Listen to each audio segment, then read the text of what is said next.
नाम है पाखी। पाखी मतलब चिड़ै। I am Lavi. Lavi means love.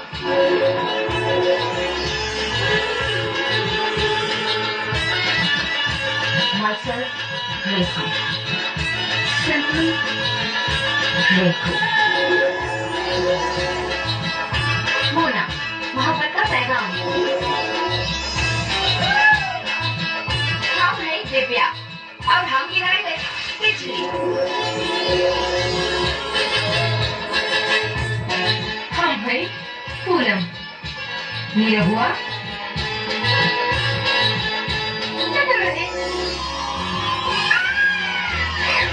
हम है नीलुआ उसवा हाथी। अच्छा क्या बताऊं? हे हमारा भाई भोजपुरी का फूल टेरिटरी लाद के सरो जाने का भाव। माधव भैया ढेर मत बोला ना, सही अफसर हो तुम्हारा ऑपरेशन कर दिए, बड़ी डेंजर बाड़ी सन। अच्छा तो डेंजर के पैसेंजर कैसे बनावल जाला ये हमसे बढ़िया क्यों जाने लगा। जौन बनावे के बाद तौन बनैया, बाकी ए लोग के प्रधान जी के घरे तक खाली छोड़ दो। प्रधान जी बदली जा पहाड़ और निकलनी लो फिर मामा निकलने में।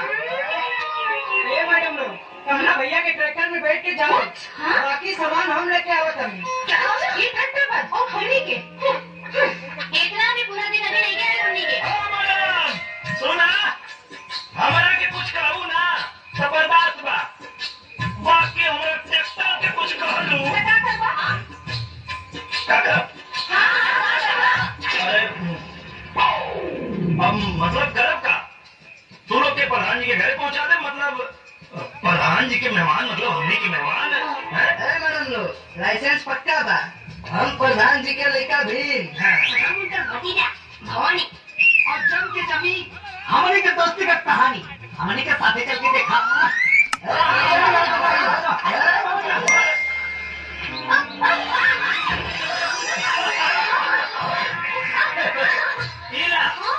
मोना मैडम तो किचन में गई हो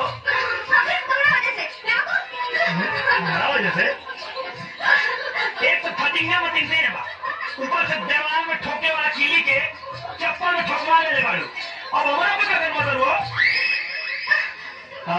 समझ लो कृषि विज्ञान के पहला अध्याय शुरू कैसे लगा था। अब गोचा रहो कि हमरा के उठाइबो। हाँ कैसे कहा ना, रुक पूरा पकड़ा आवा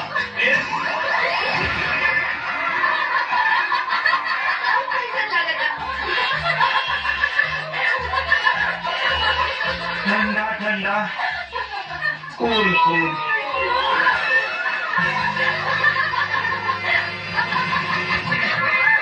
चला उठा।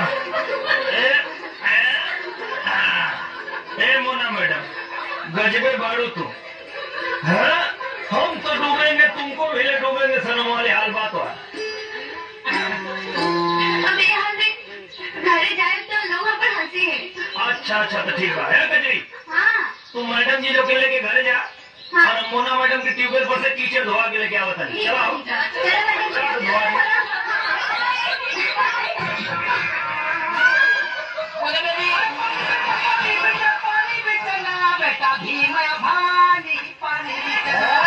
देखा अपन पार्टी पे ये भाव। अरे बिजली करके का फिर आ जाइए। अरे काला भैया पर कीचड़ पर कीचड़ भाई। अरे कीचड़ में तो भाई खेल की अभी कोढ़ी धरा था। कोढ़ी धरा था मैडम मैंने देखा। अरे का पोछा लगलो कि पोछा वाला काम शहर में थोड़ी गांव में धोने वाला काम होला। एक काम करा हवा में नहाला ऊपर नीचे कुल साफ हो जाए। देखो को बड़ा था नहाए तो कपड़ा गीला ना हो जाए। अच्छा कपड़ा गीला हो जाए जैसे लगा था 5 गज की साड़ी पहनले बाड़ी हो 1 मीटर के कपड़ा पहनले बाड़ू खड़े खड़ा सुखा जाए। एक काम करा तू ये खड़ा होगा तो खड़ा हो जा। आओ आओ आओ। लेकिन सरसों था सरफ का जैसे भैंसिया के धो जाओ वैसे ही पोहो के धो ही पिया।